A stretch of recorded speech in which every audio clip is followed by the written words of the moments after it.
마가복음 12장 13절에서 17절 그들이 예수의 말씀을 책잡으려 하여 바리새인과 헤롯 땅 중에 사람을 보내매 와서 이르되 선생님이여 우리가 아노니 당신은 참되시고 아무도 꺼리는 일이 없으시니 이는 사람을 외모로 보지 않고 오직 진리로서 하나님의 도를 가르치심이니이다. 가이사에게 세금 바치는 것이 옳으니까 옳지 아니하니이까 우리가 바치리이까 말리이까 한데 예수께서 그 외식함을 아시고 이르시되 어찌하여 나를 시험하느냐 데나리온 하나를 가져다가 내게 보이라 하시니 가져왔거늘 예수께서 이르시되 이 형상과 이 글이 누구의 것이냐 가이사의 것이니이다. 이에 예수께서 이르시되 가이사의 것은 가이사에게 하나님의 것은 하나님께 바치라 하시니 그들이 예수께 대하여 매우 놀랍게 여기더라. 사랑과 은혜가 풍성하신 하나님 감사드립니다. 이 시간에 말씀을 전합니다. 이 말씀이 올곧은 주님의 말씀이 되게 허락하여 주옵시고 우리를 구원하신 예수 그리스도의 말씀이 될 수 있도록 도와주옵소서. 우리에게 그러한 믿음으로 받을 수 있는 착하고 좋은 마음을 허락하여 주옵소서. 예수 그리스도 이름으로 기도드립니다. 아멘. 지난주 말씀에서 특별히 바리새인들과 헤롯 당원들이 어떤 자들인지 살펴보았습니다. 바리새인들은 하나님의 말씀을 지키는 것에 힘썼던 자들입니다. 그들은 율법 지키는 법을 만들었고요. 하나님 백성들에게 삶에서 구체적인 적용을 해야 될 방법을 가르쳤습니다. 그러나 예수님 없는 율법 행함을 가르친 그들은 결국 율법주의에 빠지게 되었습니다. 그들은 이스라엘 백성들을 배나도 지옥 자식으로 만든 자들이었습니다. 반면에 헤롯 당원들은 현실론자들입니다. 정치적인 국제적인 관계에서 이스라엘을 지키려 했습니다. 다른 이스라엘 백성들이 뭐라고 해도 자신들은 정치적으로 그나마 이스라엘을 로마 제국 안에서도 자치권을 유지하도록 도운 자라고 생각했습니다. 로마의 큰 간섭 없이도 유대교라는 그들만의 독특한 민족 종교를 지킬 수 있었던 까닭은 바로 자신들 때문이라고 생각했습니다. 헤롯 당원들은 하나님께서 이스라엘 백성들을 도우시는 것이 아니라 자신들이 나서서 자신들의 정치력으로 나라를 이끌 수 있다라고 믿었습니다. 그러다 보니 헤롯 당원들은 그들이 바라보는 이 하나님의 말씀도 하나님을 믿는 신앙도 적절히 현실의 엄혹한 상황 속에서 이용하는 도구일 뿐인 것입니다. 동시에 헤롯 당원들은 이스라엘 백성들을 위한다는 명목 아래 자신들의 사리사욕과 자신들만을 위한 부와 권력과 힘을 비축하였습니다. 바리새인들과 헤롯 당원들은 이러한 관점과 신념 때문에 서로 융합할 수 없었습니다. 그래서 서로 대치하며 싸울 수밖에 없는 원수지간이었습니다. 그러나 예수님이 등장했습니다. 그리고 그들의 관계가 변화가 되었습니다. 바리새인들과 헤롯 당원들은 예수님의 등장과 함께 위기감을 맞게 되었습니다. 바리새인들은 예수님 때문에 자신들의 율법적 권위와 백성들의 존경받는 위치가 위협받기 시작했습니다. 헤롯 당원들은 예수님 때문에 그간 자신들의 권력과 힘의 원천인 로마 제국과의 관계가 어려워질 것을 예상했습니다. 그들은 구약 메시아의 등장이라는 강력한 도전자 예수님으로부터 버거운 싸움을 하게 될 것에 대해서 염려하였습니다. 이로써 바리새인과 헤롯 당원들은 자신들의 안위와 그간 쌓아올린 힘과 권력이 무너질 것이 두려워서 함께 뭉쳐서 대항하게 되었습니다. 이로 인해 설사 예수님께서 진짜 구약의 메시아 하나님이라 하더라도 바리새인들과 헤롯 당원들은 자신들의 위치와 자신들의 권력을 지키기 위해서 예수님을 없애야 하는 대상으로 여겼던 것입니다. 바리새인들과 헤롯 당원들은 대제사장들이 예수님 앞에 무참히 패배당했다는 소식을 듣자마자 바로 예수님께 달려왔습니다.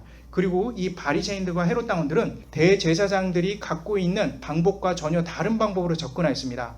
대제사장들은 예수님과 언쟁에 있어서 처음부터 예수님을 인정하지 않은 듯한 발언으로 접근하였습니다. 그렇지만 바리새인들과 헤롯 당원들은 대제사장들의 그러한 모습 때문에 예수님 앞에 무참히 깨졌다고 생각했습니다.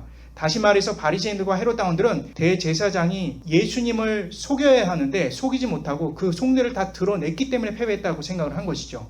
참고적으로 마가복음 11장 33절에 보면 대제사장은 결국 우리는 알지 못한다 이렇게 얘기를 했습니다. 이것이 히라보로 우쿠 오이단멘인데요. 이 부분은 대제사장이 예수님의 그 질문에 대해서 난처하기 때문에 아무것도 모른다 이런 의미도 포함되지만 사실 세례 요한이 전한 그 예수님을 인정하지 못하겠다, 그런 내용도 같이 포함되는 것입니다. 그런데 지난주에 말씀을 보니까 대제사장과 달리 바리새인들과 헤롯 당원들은 마가복음 12장 4절에 우리는 안 오니 라고 나옵니다. 이것은 히랍어로 오이다멘인데요. 바리새인과 헤롯 당원들은 대제사장이 11장 33절에 말했던 그 문장 그대로로 썼지만 정반대의 내용을 하고 있는 것입니다. 부정어 하나를 빼버린 것이죠. 그래서 바리새인들과 헤롯 당원들은 대제사장과 달리 정반대의 전략을 써서 예수님을 무너뜨리려고 했던 것입니다. 그들 바리새인들과 헤롯 당원들은 처음부터 예수님을 높이고 예수님을 정치적 메시아로 먼저 인정했습니다. 이는 예수님을 넘어뜨리기 위한 바리새인들과 헤롯 당원들의 교묘한 미끼였습니다. 그리고 곧바로 그들은 예수님께 더 치밀한 올무를 던졌습니다. 그 올무가 14절에 나오죠. 가이사에게 세금을 내는 것이 옳습니까? 옳지 않습니까? 예수님께서는 순간 진퇴양난에 빠진 것처럼 보였습니다. 가이사에게 세금 내는 것 그 자체가 우상 숭배로 여겼던 바리새인 앞에서 세금을 내라는 것은 사실 불가능한 말이 되겠죠. 그렇다면 세금을 내지 말라고 하면 어떤 게 또 걸릴까요? 바로 헤롯 당원들이죠. 헤롯 당원들은 로마 제국의 반역 행위로 분명히 고발을 할 것입니다. 자, 그렇다면 오늘 말씀에서 예수님께서는 어떤 대답으로 그들의 견고한 그 올무를 빠져나갈 수 있는지 한번 살펴보도록 하겠습니다. 먼저 15절 우리 함께 읽겠습니다.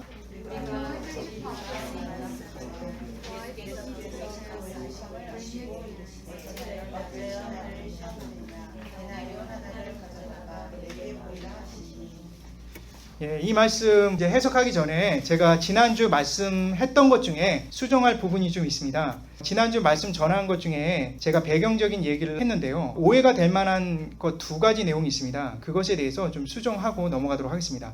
지난주 저는 그 세금에 대한 내용을 그 배경적으로 얘기를 했습니다. 저는 지난 주일에 로마 제국은 세금 부과에 있어서 로마인들을 제외시켰다고 말했습니다. 그리고 식민지 국가들에게만 세금을 부과했다고 나눴거든요. 그러나 꼭 그런 것만은 아닙니다. 그 로마인들에게도 세금을 부과했던 적이 있었습니다. 여기서 말하는 세금은 매번 이렇게 자기 소득의 일정 부분을 세금으로 내는 그런 것을 말하는 것이 아니라 자신이 갖고 있는 그 재산에 대한 일정 부분을 국가에게 세로 납부하는 것을 의미합니다. 그러니까 현재 자신이 보유한 재산 정도에 따라 일부를 로마 제국에 납부하는 세인 것이죠. 이러한 세금은 로마인들에게는 원래 걷지 않는 것이 원칙입니다.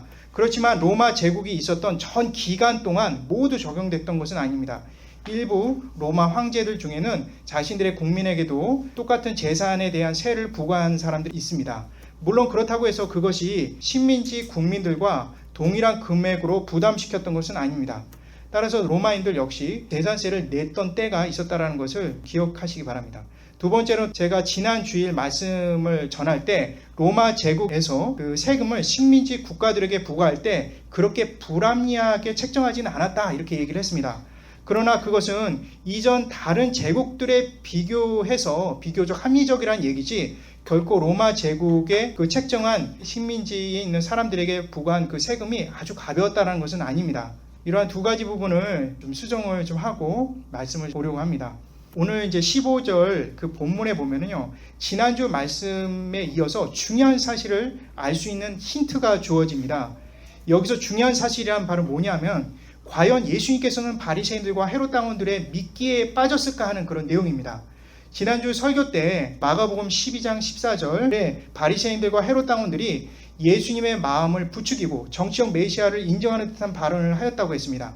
이에 대해서 지난주에 제가 설명드릴 때 14절 그 내용만으로는 예수님의 반응을 알 수 없다라고 제가 나누었습니다. 하지만 오늘 본문인 15절에는 예수님께서 그들에게 말한 부분이 너무 명확하게 드러난 것을 보게 됩니다. 먼저 15절에 살펴보면은 단어 하나가 나오는데 외식함이라는 이 단어입니다. 우리가 바치리까 말리까 한데 예수께서 그 외식함을 아시고 이르시되 라고 나오는 그 문장에서 외식함이라는 단어입니다. 이 외식함이라는 단어는 히랍어로 휘포크리시인이라는 이 단어입니다. 이는 영어의 히파크라시라는 어원이 되기도 합니다. 이 단어는 대답하다라는 의미를 지닌 히포크리네사라는 이 단어로부터 나왔습니다. 사실 한국어로 번역하면 아주 간단하게 누구의 물음에 대해서 답하다라는 그런 의미가 있습니다. 그러나 실제적으로는 이 단어는 그렇게 간단한 단어가 아닙니다. 이 외식함이라는 단어는요. 이 단어는 연극을 위한 연출에서 사용되는 그러한 용어입니다. 전문 용어죠. 연극 상황에서 각 인물들의 역할을 맡아 대화를 하는 장면을 연상케 하는 단어이죠. 이전 고대 그리스와 로마에서는 극장 문화가 잘 발달되었습니다. 극장 공연을 많이 했죠. 그걸 즐겼습니다.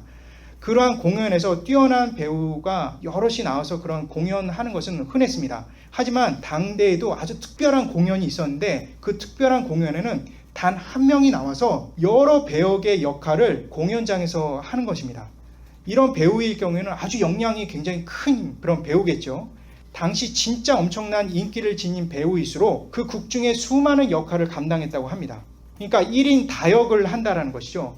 목소리와 움직임, 성격, 그리고 그 사람이 갖고 있는 여러 제스처조차도 완전히 다른 사람인 것처럼 그 한 사람이 바꿔가면서 그 일을 소화해낸 거죠. 그 옷이나 이런 거를 바로바로 바꿔서 할 수 없기 때문에 이 가면을 썼습니다. 그래서 가면만 바뀌고 나머지는 바뀌지 않았음에도 불구하고 그의 행동과 그 목소리와 그 말씨 때문에 사람들은 전혀 다른 사람인 것처럼 여기면서 그 연극을 관람했다라는 것이죠. 따라서 15절에 있는 히포크리신이라는 이 단어는 단순히 외식함을 의미하는 것이 아닙니다. 여러 개의 얼굴을 취하는 방식으로 살아가는 모습 그 자체를 의미하는 것이죠. 원래 자신이 아닌 다른 사람들의 얼굴을 취하는 것입니다. 단순히 얼굴만을 취하는 것이 아닙니다. 성격과 신념마저 그 생활 태도나 말씨마저도 완전히 바꿔 다른 역할을 하는 것처럼 하는 그것을 의미하는 것입니다. 예수님께서는 이 단어를 바리새인과 헤롯 당원들에게 쓰셨다는 것은 분명한 이유가 있는 것이죠. 이 단어에는 아주 뛰어난 배우가 어떤 배역을 맡았을 때 맡은 그 배역 때문에 자신의 원래 모습을 완전히 버리는 것처럼 어떤 목적을 위해서 그 목적을 성취하기 위해서 자신의 신앙과 신념과 그 관계마저도 깰 수 있는 그 자를 뜻하는 것이 바로 이 단어인 것입니다. 실제로 바리새인들이 어떻습니까? 완전히 헤롯 당원들과 그 신념마저 동조하듯이 헤롯 당원들과 한마음이 돼서 행동하지 않습니까? 헤롯 당원들도 마찬가지입니다. 그들이 그렇게 싫어하는 그 바리새인들과 함께 동참해서 그들의 신념에 같이 동화돼서 예수님을 죽이려고 협동작전을 합니다. 이 바리새인들과 헤롯 당원들은 예수님을 없애기 위해서 자신의 신념과 신앙마저도 그냥 버릴 수 있는 그런 자들인 것입니다. 이에 대한 확실한 증거로서 바로 15절 마지막 문장인데요. 예수님께서 요구하신 그런 내용입니다. 데나리온 하나를 가져다가 내게 보이라 이렇게 말씀하시죠. 예수님께서 바리새인들과 헤롯 당원들에게 요구하신 그런 내용인데요. 이 마가복음뿐만 아니라 이 본문의 전체 내용은 마태복음 22장에도 나오고 누가복음 20장에도 동일하게 나오는 그런 내용입니다.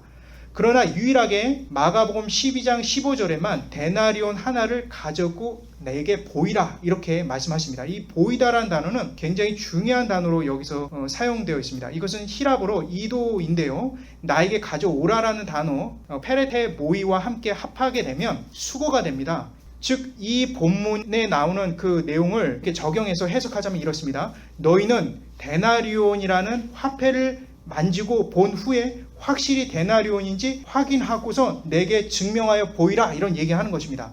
다시 말해서 예수님께서 바리새인들과 헤롯 당원들에게 데나리온을 가지고 보이라는 그것은 그들 스스로가 먼저 만지고 연구하고 관찰해서 보여줘야만 하는 그런 상황이 돼버린 것이죠.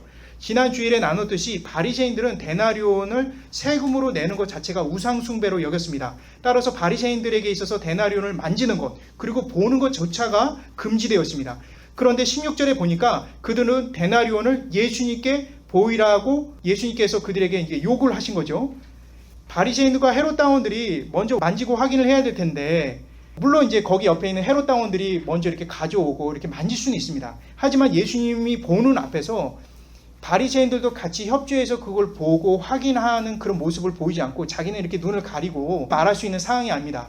이 컨텍스트, 이 문맥상으로는 바리새인들과 헤롯 당원들이 둘 다 동조해서 함께 그것을 보고 관찰하고 예수님께 제시했다라는 그러한 내용을 우리가 유추해 볼 수가 있는 것이죠.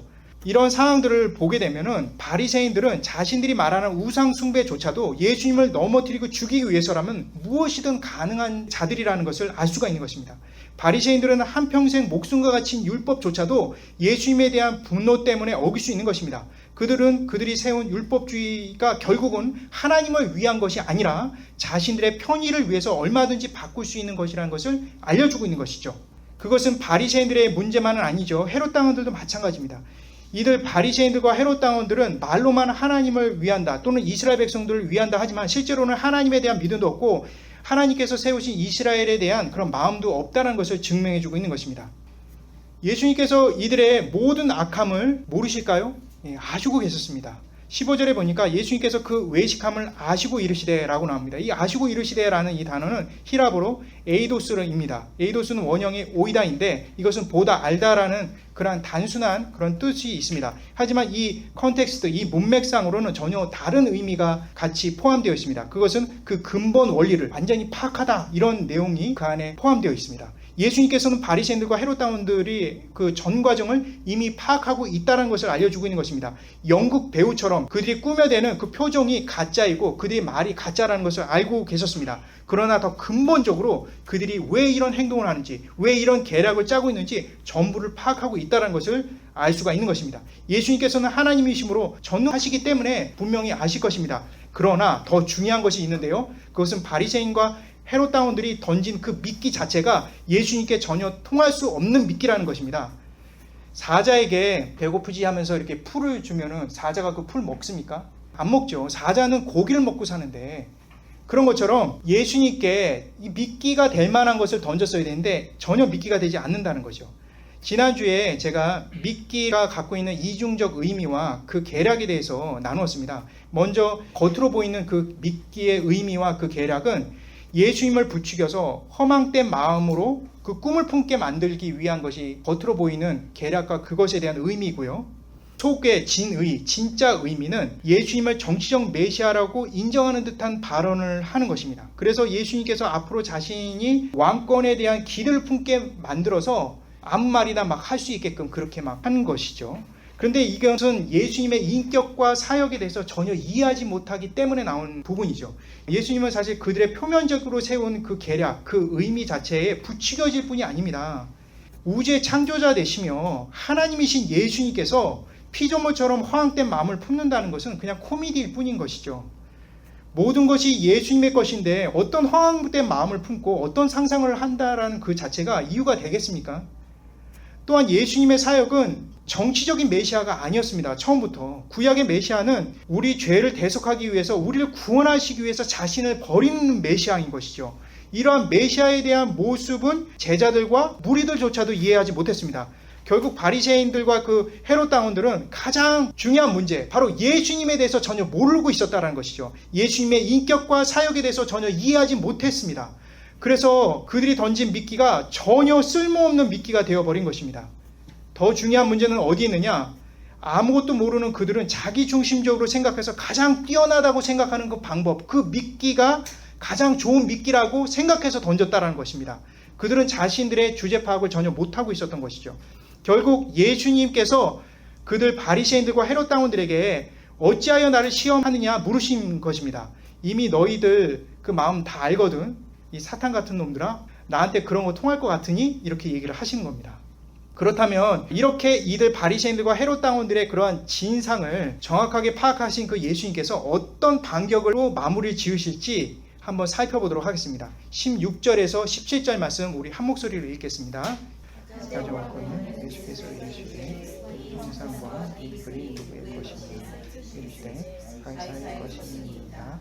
이에 예수께서 이르시되 가이사의 것은 가이사에게 하나님의 것은 하나님께 바치라 하시니 그들이 예수께 대하여 매우 놀랍게 여기더라.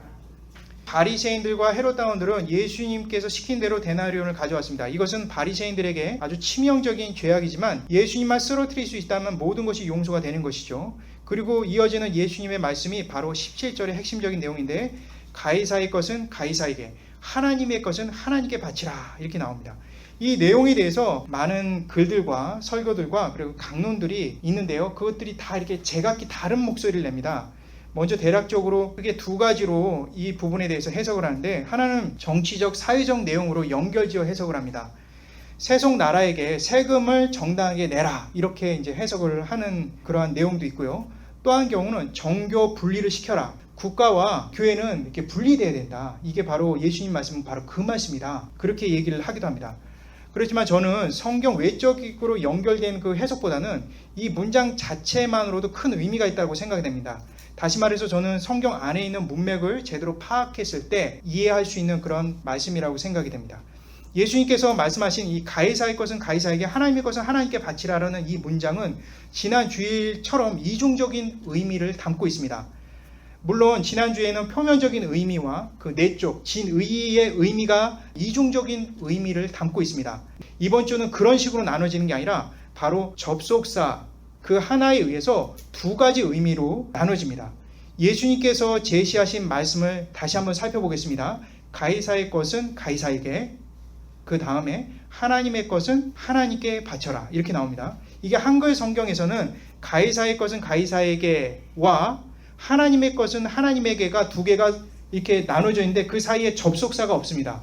하지만 영어 성경인 경우에는 접속사가 있죠. NIV, ESV, 킹제임스 버전, NASB 할 것 없이 이러한 성경들은 전부 다 접속사 and가 있습니다. 히라보 성경 또한 이 부분의 접속사가 히라보로 카이인데요. 이것이 우리로 해석되면 and, 그리고입니다. 그러나 이것이 그리고만 해석되진 않습니다. 왜냐하면 성경은 히브리적 개념에서 히라보로 쓰여져 있는 것입니다. 따라서 히브리어의 그 접속사 바우라고 한다면 and와 but 이 두 가지가 함께 다 해석이 돼야만 하는 것이죠. 따라서 예수님께서 이 문장, 다시 말해서 가이사의 것은 가이사에게, 하나님의 것은 하나님에게 바쳐라 라고 하는 이 중간에 and와 이 but이 들어가는데 중간에 있는 이 접속사에 대해서 이중적인 의미를 담고 있습니다. 먼저 이중적 의미에서 첫 번째로 볼 것은 그러나, 즉 but에 대해서 해석을 할 것이고요. 두 번째는 and, 그리고에 대해서 해석을 나눠서 살펴보려고 합니다. 먼저 그러나에 대한 해석을 먼저 살펴보겠습니다. 그러나가 but이 들어간 이 문장의 경우에는 가이사의 것은 가이사에게, 그러나 하나님의 것은 하나님께 바치라, 이런 문장이 됩니다. 그렇게 되면요, 그러나가 이 두 가지 문장 사이에 들어가게 되면 앞에 있는 문장보다 뒤에 있는 문장이 더 중요하게 됩니다. 그럼 먼저 앞에 있는 문장을 제가 해석해 보도록 하겠습니다. 가이사의 것은 가이사에게 라는 그 히라보가 있는데요. 타 카이사로스 아포도테 카이사리라고 나와 있는데요. 이거를 직역하면 가이사의 것들을 가이사에게 바치라 라고 이렇게 해석을 해야만 합니다. 근데 이 문장에서 가이사의 것들은 무엇이냐? 바로 데나리온이라는 화폐를 의미하는 것입니다. 이 데나리온이라는 돈은 무엇보다도 그 안에 16절에 보니까 예수님께서 말씀하셨듯이 이 가이사의 형상과 글이 적혀져 있다는 것이죠. 즉 데나리온이 황제 가이사의 것이라는 이유가 바로 가이사의 형상과 가이사를 가리키는 말이 있기 때문에 그렇습니다. 무엇보다도 데나리온이라는 화폐의 가치는 바로 데나리온에 나와 있는 그 가이사, 그 로마 황제의 그러한 위치와 권력과 권위와 연결되어 있다는 것입니다. 이처럼 어떤 형상과 글은 그 형상을 띠고 있는 자의 위치와 능력, 더 나아가 그의 정체성과 연결되어 있다는 것이죠. 그렇다면 앞문장의 데나리온은 가이사의 것이다 라고 해석한다면 뒤에 있는 문장 하나님의 것들은 하나님에게 바쳐라 라고 했는데요. 그 하나님의 것은 과연 그럼 무엇이냐, 이것을 우리가 살펴볼 필요가 있는 것이죠. 하나님의 것은 바로 하나님의 형상과 하나님의 글이 담겨 있어야 됩니다. 그것은 바로 하나님의 형상, 하나님의 인격을 담은 하나님의 백성이 되는 것입니다. 하나님의 글, 즉 하나님의 말씀을 하나님의 백성 안에 머물게 할 수 있는 그러한 하나님의 백성이 되는 것이 바로 하나님의 것들인 것이죠. 이처럼 하나님의 백성은 하나님의 권위와 능력에 의해서 실제로 하나님의 백성의 가치가 정해지기에 가히 최고라고 할 수 있는 것이죠. 창조주 하나님의 자신의 형상대로 우리를 지으셨기 때문에 그렇습니다. 이 말씀은 예수님께서 십자가 지시기 전 3일 전 또는 4일 전에 말씀하신 것입니다. 따라서 그냥 이렇게 흘려들을 말씀이 아니라 앞으로 예수님께서 십자가 지심과 그 부활과 연결시켜서 생각해 볼 필요가 있는 것이죠. 예수님께서는 그의 백성에게 주시고자 하는 그런 메시지인 것이죠. 그 말씀은 바로 다름이 아니라 예수님의 대속에 의해서 구원받게 될 너희들은 예수님의, 즉 하나님의 형상에 의해서 새롭게 인격이 부여될 것이다. 예수님의 말씀을 품고 살아갈 것이다에 대한 바로 예언적 말씀인 것입니다. 이러한 해석이 저만의 해석이면 문제가 있겠죠. 초대교회 라틴 교부의 거의 정점이라고 할 수 있는 이 터툴리안도 이 동일한 그런 해석을 했습니다. 자, 그렇다면 접속사 and일 경우에는 어떻게 해석되느냐? 이것을 직역하면은 가이사의 것들은 가이사에게 돌려주라. 그리고 하나님의 것들은 하나님께 바치라. 이렇게 해석이 됩니다. 이때 강조점이 뒤에 있는 문장에 있지 않습니다. 앞과 뒤와 앞에 있는 모두 동일하게 그것이 중요한 문장이 됩니다. 이 말씀을 처음 들은 바리새인들과 헤롯 당원들이 반응에 주의 깊게 살펴볼 필요가 있습니다. 그들이 예수님에 대해서 매우 놀랍게 여기더라. 이렇게 얘기합니다. 놀라운 거죠. 그 말씀이 정말 그들이 완전 자신들의 논리가 그리고 그 올무가 무너지는 그 순간이라는 것을 보여주고 있는 것입니다. 두 부류가 모두 예수님을 잡아 쳐놓을 올무를 씌웠는데 예수님께서 확실히 벗어날 대답을 하셨다라는 그런 내용인 것이죠. 즉 바리새인들은 바리새인들 나름대로 도저히 예수님을 올무에 쳐넣을 수 없는 그런 대답을 하신 것이고요. 헤롯 당원들은 헤롯 당들 역시도 예수님을 올무에 걸 수 없는 확실한 답을 제시한 겁니다. 이 바리새인들과 헤롯 당원들은 전혀 다른 그런 해석으로 예수님께 접근해서 예수님을 완전히 진퇴양난으로 만들어 버렸는데도 불구하고 예수님 이 한마디에 그들이 완전히 녹아버린 것입니다. 어떻게 그것이 가능할까? 바리새인들은 데나리온으로 세금 내는 것을 반대하는 자들 아닙니까? 그들은 예수님께서 말씀하신 내용을 반박할 수 없었던 그 이유가 바로 예수님께서 말씀하신 내용을 바리새인들은 이렇게 이해를 했습니다. 가이사인 로마 황제에게 속한 것은 아무것도 없으니 결국 하나님께 모두 바쳐라. 이렇게 이제 들렸습니다. 반대로 헤롯 당원들은 데나리온으로 그 세금을 찬성하는 자들 아닙니까? 이 헤롯 당원들은 예수님을 반박할 수 없었던 이유는 예수님의 말씀에 대해서 이렇게 들렸습니다. 로마 황제에게 속한 것은 데나리온을 통해 세금을 내는 것이다. 그것은 세금을 내고 하나님에게 속한 것은 예배 아니냐. 예배를 제대로 드려라. 이렇게 이제 서로 다르게 해석을 하는 겁니다. 예수님께서는 오직 바리새인들과 헤롯 당원들에게 해석의 문만 딱 열어줬을 뿐입니다. 이런 해석의 결과는 각자가 그것을 해석했을 뿐인 것입니다. 다시 말해서 이러한 예수님의 답변에 대해서 바리새인들과 헤롯 당원들이 각자 자기 좋을 대로 해석했다는 것입니다. 이것은 지난주 말씀에 이어서 오늘 말씀을 관통하는 아주 중요한 진리가 됩니다. 인간은 어떤 상황, 어떤 조건 속에서도 늘 자기중심적이고 자기 보기 좋을 대로 해석한다는 것입니다. 사사기의 그 마지막 장 마지막 절에 보면요, 21장 25절에 보면 이렇게 나옵니다. 그때 이스라엘의 왕이 없으므로 사람이 각기 자기 소견에 옳은 대로 행하였더라. 이렇게 나옵니다. 사사기 말씀은 하나님의 백성이 세상 불신자들처럼 살 수 있다는 것을 보여줄 수 있는 그런 부분이고요. 이 말씀은 그것에 대한 상징과 같은 것입니다. 그들의 영적인 상태가 어떠한지를 보여주고 있는 것이 바로 사사기 21장 25절인 것이죠. 이는 바리새인과 헤롯 당원들도 동일하다는 것을 보여주고 있는 것입니다. 자신들의 인생을 걸고 그동안 쌓아올린 그 신념이 자신들의 마음대로 자기 보기 좋게 무너뜨릴 수 있는 그 존재가 바로 그들이라는 것을 보여주고 있는 것입니다. 예수님을 시험에 빠뜨리기 위해서 예수님을 죽이기 위해서 바리새인들은 자신들이 스스로 세운 그 율법마저 무너뜨렸습니다. 데나리온 보는 것도 만지는 것도 거래하는 것도 그 모든 것을 우상 숭배라고 강요했고 사람들에게 압박을 줬던 그런 것을 예수님을 죽이기 위해서는 율법 그것 자체를 아주 헌신자처럼 그렇게 버렸던 그런 자들인 것이죠. 이 헤롯 당원들도 마찬가지죠. 지난주 설교를 나누듯이 헤롯 당원들은 바리새인들과 함께 예수님을 정치적 메시아로 인정하는 듯한 발언을 했습니다. 제국의 황제 가이사에게 충성을 바치면서 모든 권력과 힘을 얻었던 그 헤롯 당원들이 자신들의 꿈과 야망을 위해서 살아왔던 그들이 예수님께 정치적 메시아라고 말해도 될 정도로 그들은 예수님을 죽이고 싶었던 것이죠. 이렇게 바리새인들과 헤롯 당원들은 각기 자기 소견대로 옳은 대로 행했고 그리고 예수님이 말씀하신 그것도 자신이 원하는 대로 해석했던 그런 자들입니다. 자신들의 소견, 자신들이 원하는 것, 즉 자기의 욕망에 따라 살아가는 그런 사람들의 모습을 보여주는 것이죠. 왜 이렇게 될까요? 사사기 21장 25절에 핵심적인 그런 내용이 있는데 그들이 왕이 없으므로 사람이 각기 자기 소견에 옳은 대로 그런 행동을 했다. 이스라엘 백성들이 사사기에서 왕이 없었습니까? 겉으로 보이는 왕은 없었지만 사사기 내내 그들의 왕은 하나님이었습니다. 근데 하나님이 보이지 않다는 이유로 그들은 인정하지 않았던 것이죠. 다시 말해서 하나님을 믿지 않기 때문에 불신의 결과라는 것을 보여주고 있는 것입니다.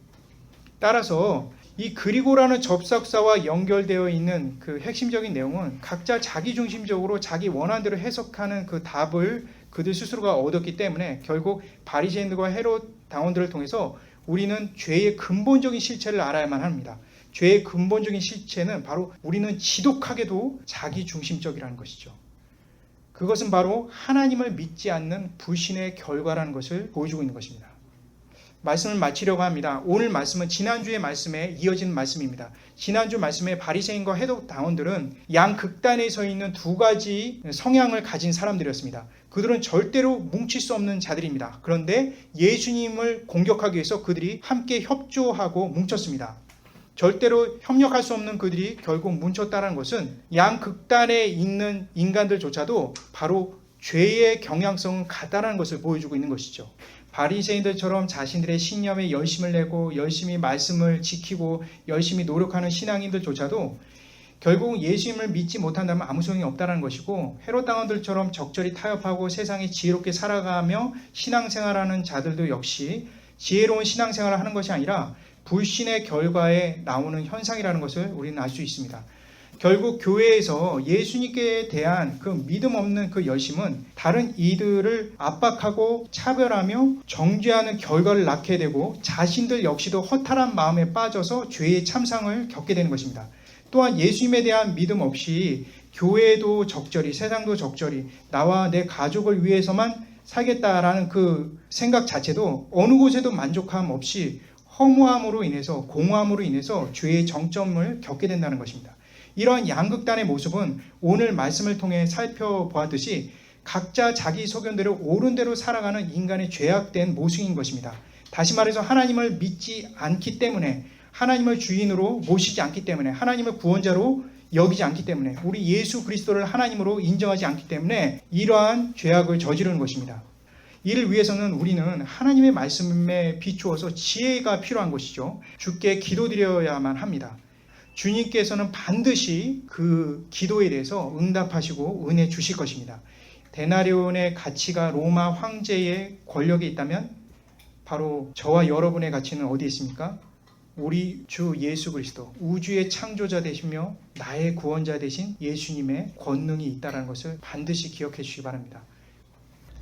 제가 기도하겠습니다. 사랑과 은혜가 풍성하신 하나님, 감사드립니다. 이 시간에 우리가 고개를 숙여 주님께 기도드립니다. 하나님, 바리새인과 헤롯 당원들처럼 우리가 양극단에 서 있는 그러한 죄악을 저지르지 않도록 주께서 우리에게 은혜를 베풀어 주옵소서. 그리고 무엇보다도 주님의 형상을 따라 만들어진 내 자신에 대해서, 우리 각자에 대해서 늘 감사하며 생활하게 하여 주옵소서. 우리 인생과 우리의 모습 주께서 꽉 붙들고 있고 책임져 주심을 늘 잊지 않고 살아갈 수 있는 우리가 되게 허락하여 주옵소서. 예수 그리스도 이름으로 기도드립니다. 아멘.